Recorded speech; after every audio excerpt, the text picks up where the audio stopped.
जरा सोचे दोस्तों, अगर आपको सिर्फ थोड़ी सी एडवांस रकम देकर एक नई इलेक्ट्रिक टैक्सी मिल जाए और वो भी सूद से पाक किस्तों पर, तो कैसा लगे। जी हाँ, ये ख्वाब हकीकत बनने जा रहा है। अस्सलाम वालेकुम दोस्तों, आज मैं आपको एक ऐसी स्कीम के बारे में बताने जा रही हूँ जो ना सिर्फ रोजगार के लिए नए मौके फराहम करेगी बल्कि पंजाब को ले जा रही है साफ और जदीद ट्रांसपोर्ट सिस्टम की तरफ। ये है Punjab electric taxi scheme 2025। Punjab हुकूमत अगले 15 दिनों में इस मंसूबे का आगाज कर रही है। इसमें शहरियों को इलेक्ट्रिक टैक्सियां और मोटर बाइकें फराहम की जाएंगी। सबसे खास बात, बगैर सूद की किस्तें, ताकि आम आदमी भी आसानी से अपनी गाड़ी ले सके। हजारों नौजवानों को मिलेगा अपना टैक्सी कारोबार शुरू करने का मौका।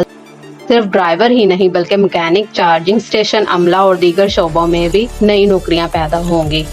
आगे वीडियो शुरू करने से पहले आपसे गुजारिश है कि मेरे चैनल को लाइक करें, सब्सक्राइब करें। सबसे बड़ी बात यह है कि ये एक माहौल दोस्त सहूलत है। अब पंजाब में आहिस्ता आहिस्ता पेट्रोल और डीजल की बजाय इलेक्ट्रिक गाड़ियां इस्तेमाल होंगी। हुकूमत का हदफ है कि 2030 तक 80% ट्रांसपोर्ट इलेक्ट्रिक कर दी जाएगी। नतीजा, कम धुआं, साफ हवा और ईंधन की दरामद पर कम खर्चा। मुस्तकबिल का मंसूबा ये है कि ट्रांसपोर्ट 2030 तक लाहौर ट्राम सर्विस फरवरी 2026 तक, इलेक्ट्रिक बसें दिसंबर 2025 से। पूरे पंजाब में 100 इलेक्ट्रिक चार्जिंग स्टेशन और हैरान कुन बात यह है कि जो खुद कार गाड़ियों की टेस्टिंग भी शुरू हो गई है। इसमें अहल अफराद ये होंगे कि पंजाब का डोमिसाइल होना जरूरी है, उम्र 21 से 45 साल के दरमियान, शनाख्ती कार्ड और ड्राइविंग लाइसेंस लाजमी, बेरोजगार और कम आमदनी वाले खानदानों को तरजीह दी जाएगी।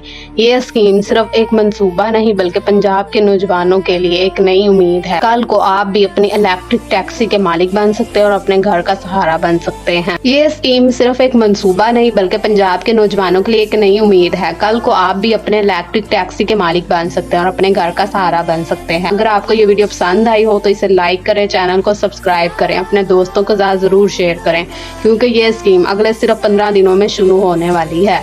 अल्लाह हाफिज।